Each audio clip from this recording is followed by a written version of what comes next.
Royals will have a very different Christmas as they scale down old traditions. Exclusive, former BBC royal commentator Jenny Bond and royal author Jeremy Archer have their say on what the royal family's Christmas festivities will look like this year. During what will be the royals' first Christmas since the sad passing of the family matriarch, the late Queen Elizabeth II, experts believe that the public can expect several changes to the institution's festive traditions.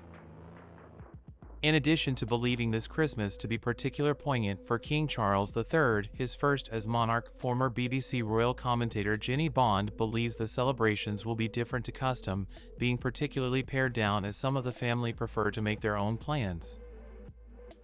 While I imagine there will be a gathering at Sandringham, whether it will be quite as extended as it used to be with the Queen, and with quite as many people, I'm not sure, she exclusively tells OK. Without the linchpin of the Queen holding together an often fractured family, they may suddenly decide to do their own thing. Jenny adds, it'll be the first time since all the turmoil following her death that the royals will stop for a moment and, as a family, reflect and raise a glass to her. She leaves a massive hole in their lives, and that empty seat, once occupied by the Queen, will now presumably be occupied by King Charles. After their Christmas plans for 2020 were derailed by the COVID pandemic, the Queen remained at Windsor Castle with the Duke of Edinburgh, who died aged 99 the following year. She also spent last Christmas at Windsor. I think the King's Christmas plans might be up in the air a bit, Jenny explains. The younger royals will probably want to spend time with their own families, so I think the 2 or 3 day celebrations of the past may, indeed, be a thing of the past. Friends, please note, due to censorship, we are unable to publish many materials about the royal family here. Without censorship, we publish in the Telegram channel. The link you will find in the description under the video. We go on. The younger generation might want to do their own thing for at least part of the time. So they may just have Christmas lunch at Sandringham.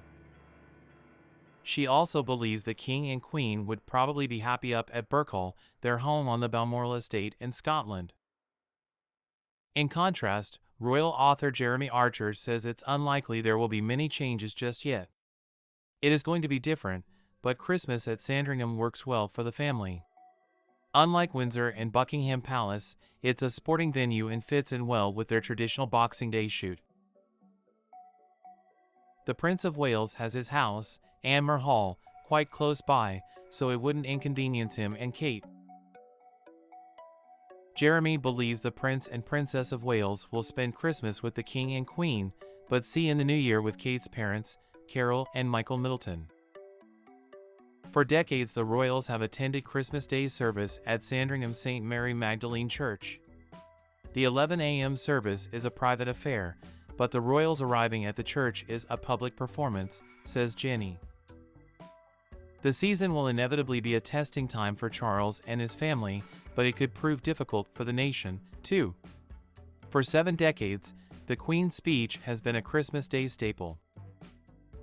No doubt King Charles will do a valiant job of delivering his first festive address, but the sight of Queen Elizabeth sharing her thoughts on the previous 12 months and her hopes for the year ahead will be missed by many.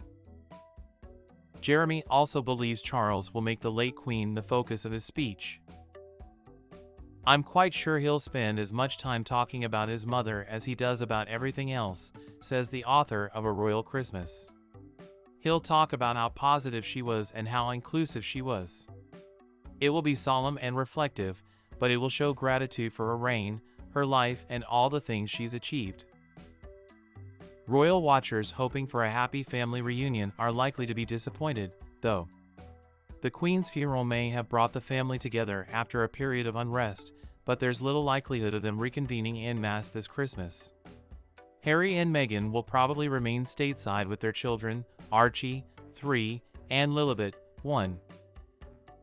Jenny believes that while Prince Andrew played an active part in his mother's funeral on September 19th, an invitation to Sandringham is unlikely to be landing on his doormat at Royal Lodge, Windsor.